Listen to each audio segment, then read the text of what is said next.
Hey guys, welcome back to Delft Stack, and today I'll be showing you how to reset Brave browser to the default settings. So guys, if you ever wondered how to do that, first things first is open up the Brave browser.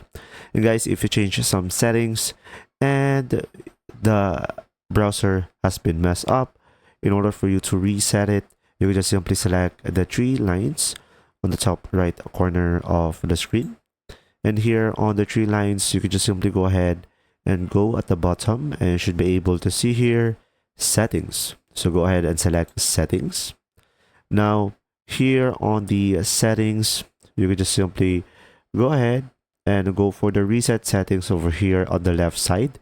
As you can see, they have a dedicated feature where you could reset the settings, and you will have an option over here, restore settings to their original defaults.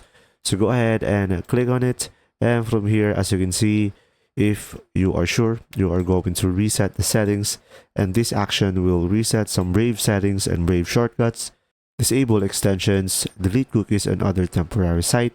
And in order for you to proceed, you just simply select reset settings. And of course, I don't want that to happen into my browser, so I won't be able to proceed. But if you do, you just simply follow the steps that I told you. If you found this video helpful, please like and subscribe. And if you have any questions, just simply go ahead and comment down below, and we will do our best to answer them all. And see you in the next video.